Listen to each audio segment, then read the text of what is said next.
Jane, you seriously need a break from all these dusty books.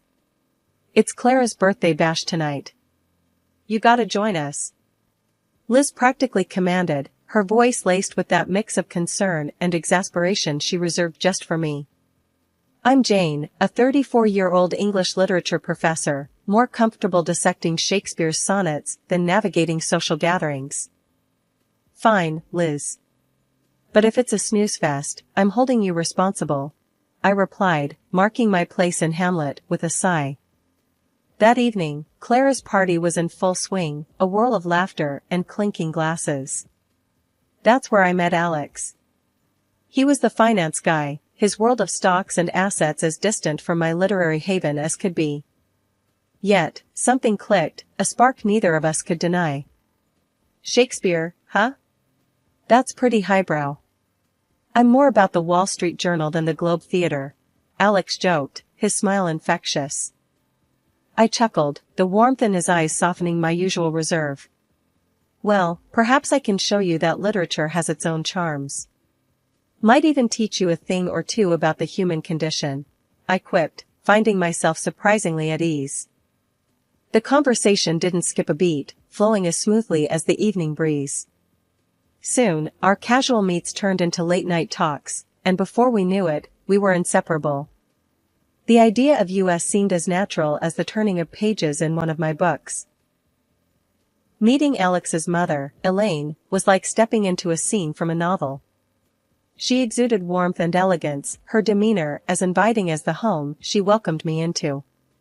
Jane, dear, it's so wonderful to finally meet you. Alex hasn't stopped talking about you. I feel like I know you already, Elaine greeted me, her voice a soothing melody. It's an absolute pleasure to meet you too, Elaine. Alex speaks so highly of you, I responded, genuinely touched by her kindness. The day Alex came to visit my family home was a chapter on its own. The awe in his eyes was unmistakable as he took in the sprawling estate, the tangible proof of my father's success. Your family's place is something else, Jane. Your dad must have a Midas touch with investments, Alex remarked, his voice a mix of admiration and something else I couldn't quite place. He's done well for himself, indeed. The stock exchange has been kind to him, I replied, my pride in my family's achievements shining through. My parents embraced Alex with open arms, his charm and apparent adoration for me sealing his place in their hearts. The stage was set, our roles as the perfect couple cemented. The wedding was a dream, a celebration of love and promises of a shared future. The days following our wedding were supposed to be the happiest of my life. Instead, they turned into a relentless storm of heartache and dread. Dad, the strongest man I knew, was suddenly confined to a hospital bed, his strength waning under the cruel grip of cancer. The hospital's sterile, white walls became our grim reality, the beeping of machines a constant, unwelcome soundtrack. One bleak evening, as the sun dipped below the horizon, casting long shadows across the hospital room, Dad called me over with a feeble gesture. His eyes, once so full of life, now mirrored the fatigue and pain he was enduring. Jane, my darling, he began, his voice barely above a whisper, I need you to be strong. I've made arrangements for you, for after I'm gone. There's an inheritance, $2 million. It's yours, my dear. I want you to have a secure future. I gripped his hand, the cold reality of his words piercing my heart. Dad, please, don't talk like that. You're going to get through this. But before I could absorb the gravity of his revelation, Alex, who had been lingering by the door, stepped forward, his reaction sending a chill down my spine. $2 million, sir? That's quite a fortune. I mean, Jane, we need to think about how to manage this blessing, he said, his tone unsettlingly eager, his gaze not meeting mine.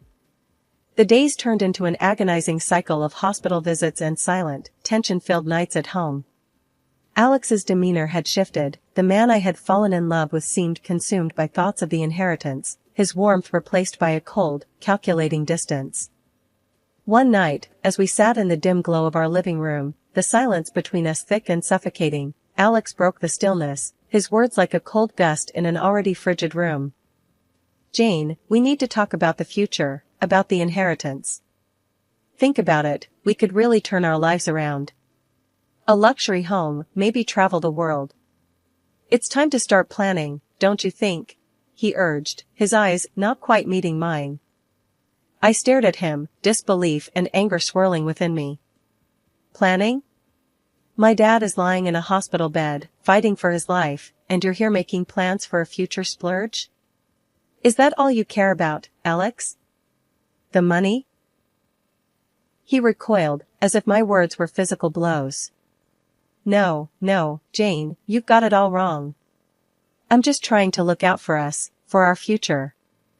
I didn't mean to. But his words rang hollow, the apology a feeble attempt to mask the naked greed that had seeped into his voice. In that moment, a painful truth began to dawn on me.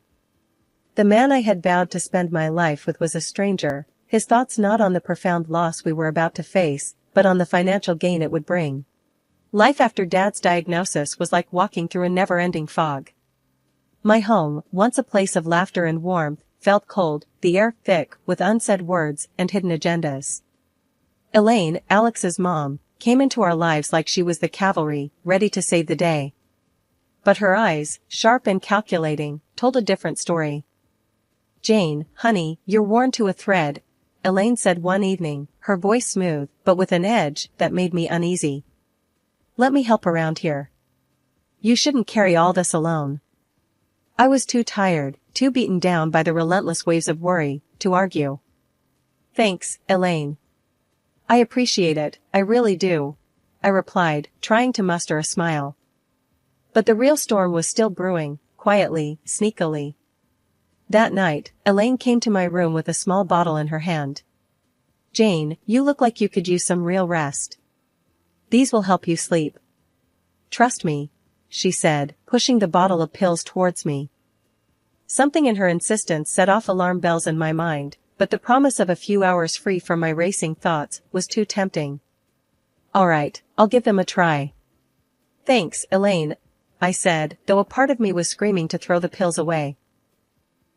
No sooner had she left than whispers from the living room reached my ears, a low murmur of conspiracy that pulled me out of my bed and towards the door. I cracked it open, the sliver of light from the living room casting long shadows on the floor. Alex's voice, usually so warm and loving, was cold, almost cruel. She's out like a light, Mom. Those pills knock her right out. We can talk business now, he said, a hint of glee in his tone that turned my blood to ice. Elaine's reply was a quiet, venomous chuckle. Perfect. Now, about that inheritance. Half of it is legally yours, you know. We're talking about a serious cash injection. I couldn't believe what I was hearing. These were the people who were supposed to be my family, my support. Instead, they were plotting like villains in one of the tragedies I taught in class. Alex's next words were a punch to the gut. Half? That's kids' play, Mom. I want the whole pie. We need to figure out how to get Jane to sign it all over. Once I have the cash, I can cut her loose. I stood there, my hand on the doorknob, feeling like the floor had just dropped away from under me. This wasn't just a betrayal, it was a full-blown conspiracy, a plan to rob me of my inheritance, my dignity, my life as I knew it. The morning sun did little to brighten the heavy atmosphere in the house after I uncovered Alex and Elaine's despicable scheme. Sitting at the kitchen table, the untouched coffee in front of me turned cold, a stark reminder of the chilling conversation I had overheard. The betrayal felt like a gaping wound, and I was at a loss, unsure how to navigate this treacherous storm. Mom entered the kitchen, her steps firm, her presence always a beacon of strength in our home. She noticed my distress immediately, her perceptive eyes missing nothing. Jane, what's wrong? You're as pale as a ghost. Talk to me, she urged, her voice a blend of concern and command. I hesitated, the weight of betrayal heavy on my tongue. But seeing the unwavering support in her eyes, I found the courage to confess. Mom, it's Alex and Elaine. I overheard them last night. They're plotting, scheming to take Dad's inheritance, and then, they plan to leave me with nothing. The kitchen fell silent, the air thick with tension. Mom's face remained stoic, but her eyes were sharp, a storm brewing in their depths. "Is that so?" she said calmly, her voice betraying no hint of the rage I knew she must be feeling. "Well, they'd picked the wrong family to mess with. We're not pawns in their little game, Jane. We're the ones who'll be calling checkmate." Her words were like a lifeline, pulling me back from the edge of despair. "But how, Mom?" "They've got everything planned out. It's like they've been setting this trap for a long time," I replied, the enormity of the situation threatening to overwhelm me. Mom's smile was thin but determined. "Planning is one thing, executing is another. They think they're clever, but they're not the only ones who can play this game.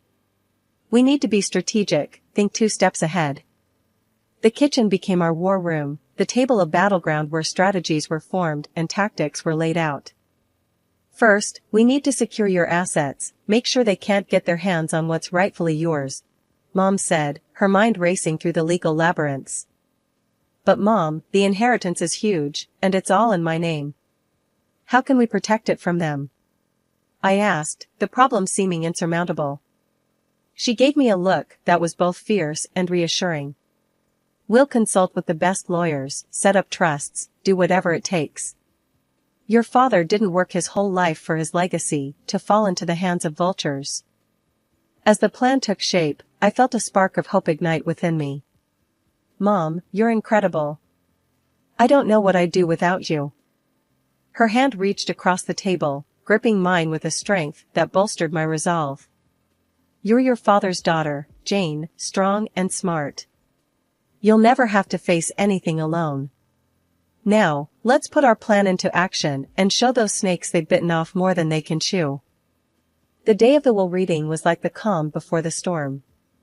The notary's office was stark and formal, a stark contrast to the turmoil churning in my heart. Alex and Elaine were there, their faces poorly masked with faux solemnity, but their eyes, hungry and calculating, betrayed their true intentions. The notary, a stern-faced man with a no-nonsense air, cleared his throat, breaking the tense silence. "We are gathered here to read the last will and testament of Mr. James Harrington. As per his wishes, the contents of the will are to be disclosed in the presence of his immediate family." Alex leaned in, a wolfish grin barely concealed. "This is it, Jane.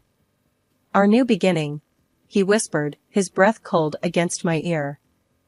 I stiffened, repulsed by his proximity and the implication of his words. Before I could respond, the notary began to speak, his voice formal and detached. "Mr. Harrington bequeathed the sum of $2 million to his daughter, Jane Harper." A gasp escaped Elaine, her facade crumbling for a moment to reveal the greed that lay beneath. Alex's hand twitched, a visceral reaction to the mention of the money. He was about to congratulate me, no doubt seeing dollar signs, when the notary continued. "However, it is also stated here that Mr. Harrington incurred debts amounting to $2.5 million. The room went cold. Alex's face drained of color, his earlier excitement replaced by shock and disbelief. Elaine's mouth opened and closed, a fish out of water, her plans unraveling before her eyes. "This can't be right," Alex stammered, his composure shattered. "There must be some mistake." The notary, unfazed, pushed forward a stack of documents. "I assure you, everything is documented and legal. Mr. Harrington's assets and liabilities are now passed on to his next of kin." Elaine's eyes darted between the papers and my stoic face. "But that means, half of the debt is Alex's responsibility too?" "Yes, ma'am. According to the law, marital assets and liabilities are shared," the notary confirmed, his voice devoid of sympathy. The revelation hit Alex and Elaine like a physical blow. Their dream of wealth had turned into a nightmare of debt.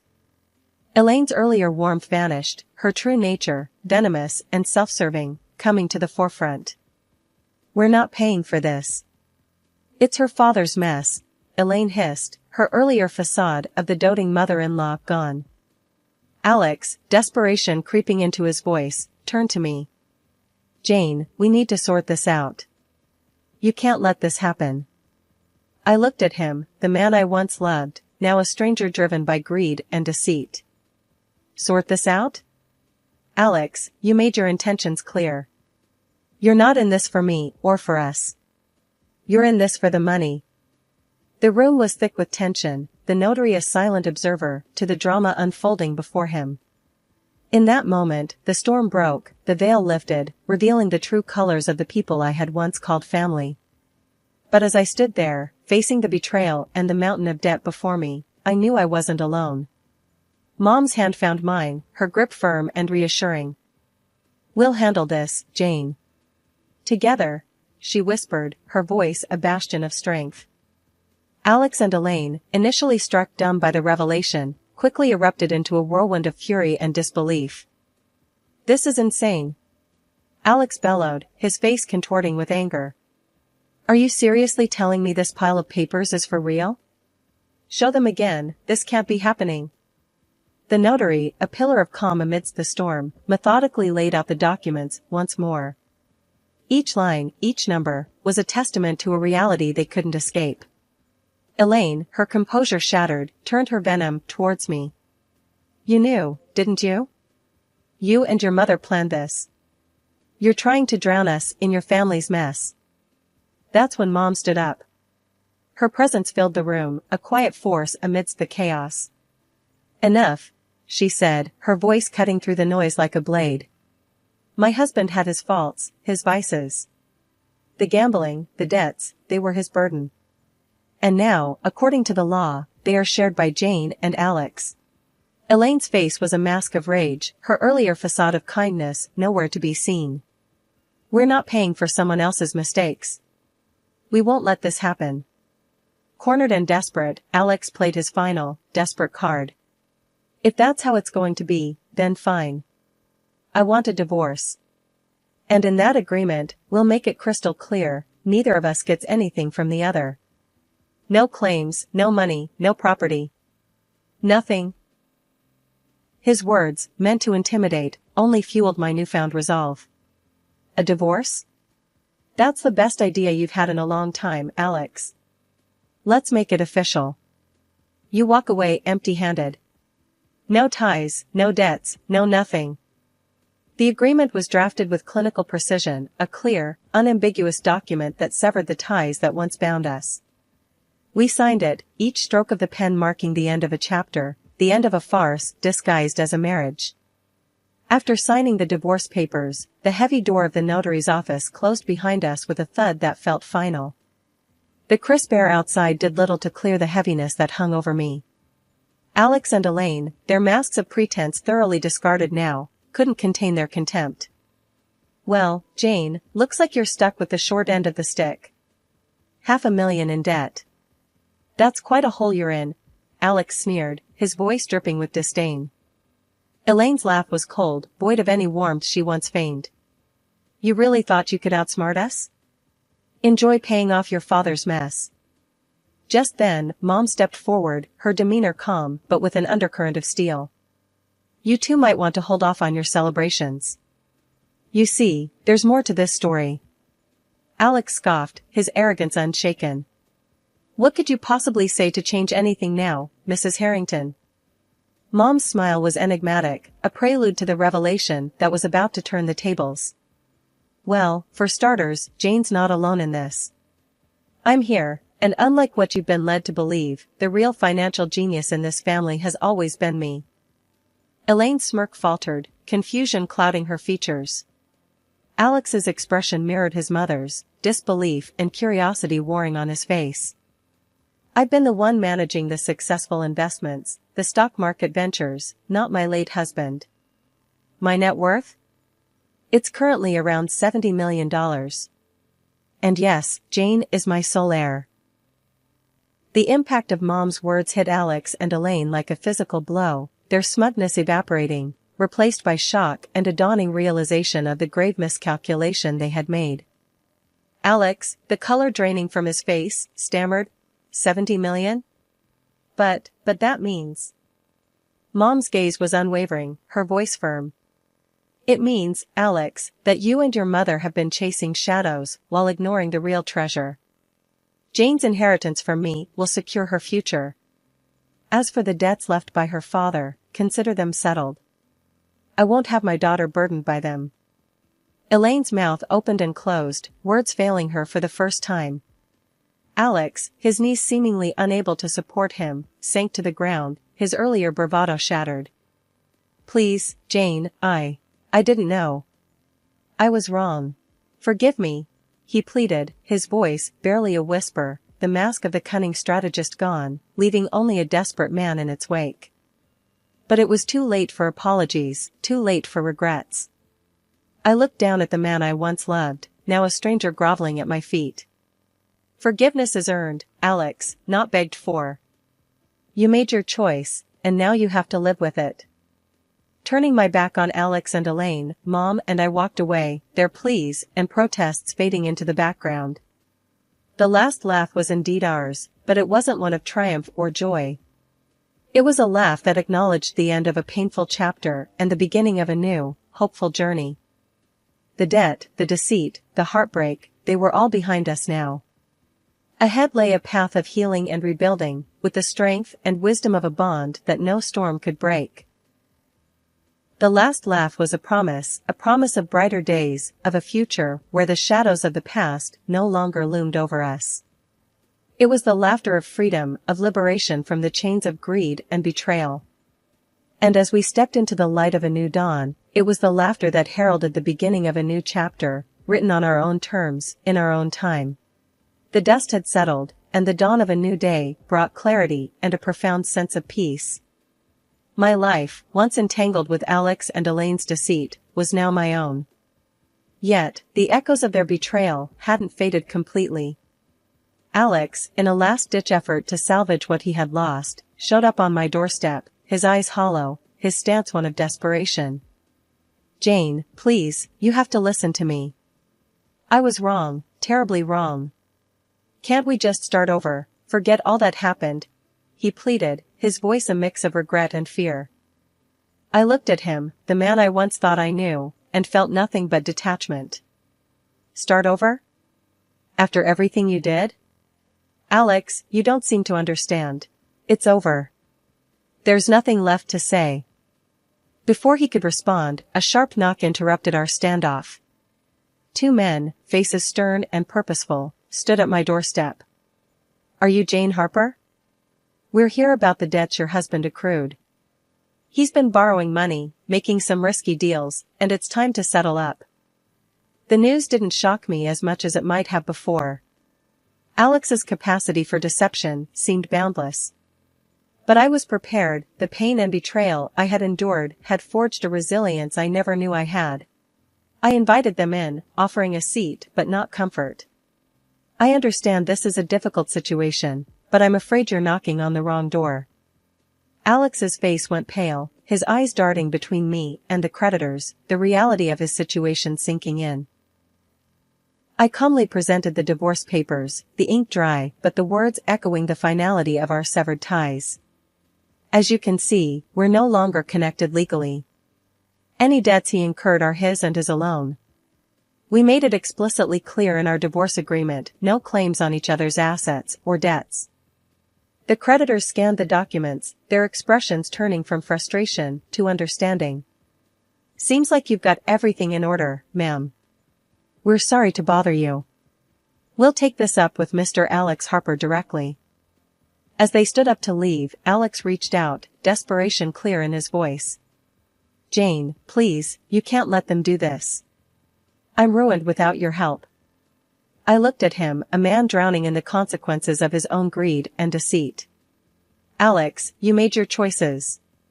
Now you have to live with them. It's time you faced your own storms. With the closing of the door, the chapter of Alex and Elaine finally ended, their presence in my life, nothing more than a harsh lesson learned. The dawn of this new day wasn't just the rising of the sun. It was the rising of a stronger, wiser me, a woman who had weathered the storm and emerged not just intact, but empowered.